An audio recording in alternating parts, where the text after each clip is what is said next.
सतनाम साखी। संत महापुरुषों की लीला अपरंपार। वे जैसा चाहें वैसा कर सकते हैं, फिर चाहे मिट्टी को भी सोना कर दें।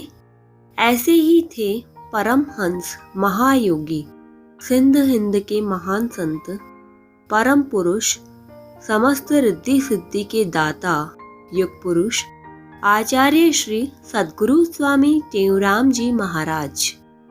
उनके देहोत्सर्ग के पश्चात जब पहला चैत्र मेला सिंध टंडा आदम दरबार में स्वामी सर्वानंद जी महाराज की अध्यक्षता में मनाया जा रहा था, मेले की तैयारियां बहुत जोर शोर से चल रही थी। जिज्ञासु और आम लोग मेले में भाग लेने के लिए आ रहे थे। उस समय भोजन भंडार की व्यवस्था पर स्वामी चंदन प्रकाश जी थे। श्री प्रभदास और उनके एक सेवाधारी ने आकर स्वामी चंदन प्रकाश जी से कहा, स्वामी जी, आज रात के लिए तो भोजन की व्यवस्था हो गई और कल सवेरे बच्चों के लिए तो खिचड़ी बनेगी, इतने दाल चावल हैं। बाकी लोगों के लिए शीघ्र भोजन सामग्री का प्रबंध कीजिए। भोजन सामग्री इतनी नहीं है जो कल के लिए भोजन बन सके। स्वामी चंदन प्रकाश जी ने कहा, आप इस विषय में जाकर स्वामी सर्वानंद जी महाराज को बताइए, फिर जैसी उनकी आज्ञा होगी वैसा ही किया जाएगा। तब श्री प्रभदास जी स्वामी जी के पास गए।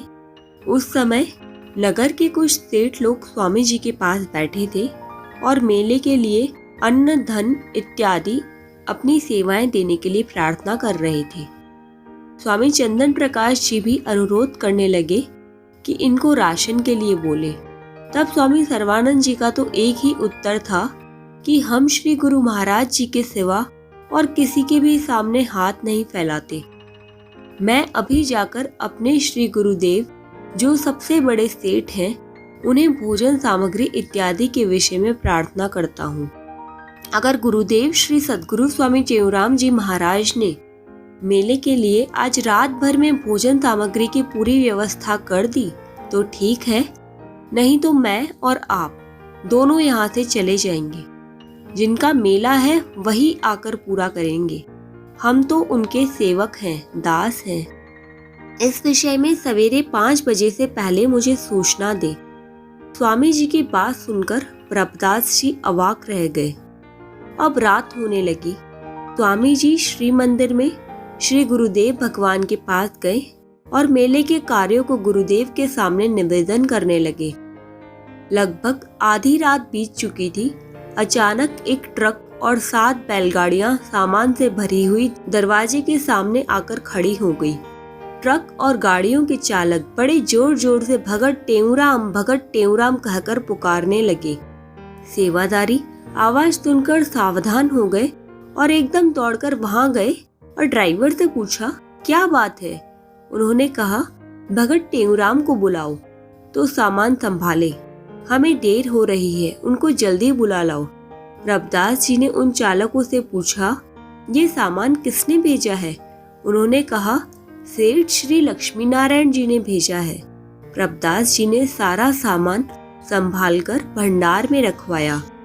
फिर चालकों को कहा कि जरा ठहर जाओ तो मैं स्वामी जी को बुलाकर ले आता हूँ। उन्होंने कहा, हमें देर हो रही है, फिर कभी आएंगे। ऐसा कहकर वे लोग चले गए। फिर भी प्रभदास जी उनके पीछे गया, मगर वे कुछ क्षणों में ही न जाने कहाँ अदृश्य हो गए।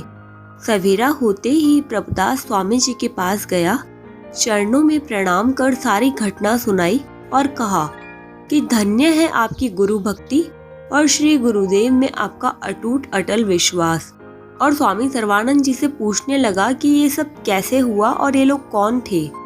तब स्वामी सर्वानंद जी ने कहा कि ये अपने गुरुदेव आचार्य श्री सद्गुरु स्वामी टेऊराम जी महाराज के इष्ट श्री लक्ष्मी नारायण भगवान के दूत थे, जो कल गाड़ियां लेकर आए थे और ये भगवान ने स्वयं आकर के उनके मेले के लिए ये सारा राशन भेजा है।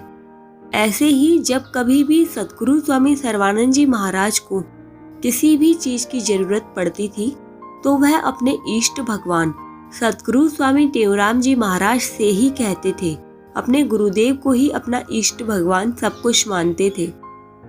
सदगुरु सदा मेरे साथ है, मुझे उन्हीं का ही आसरा है।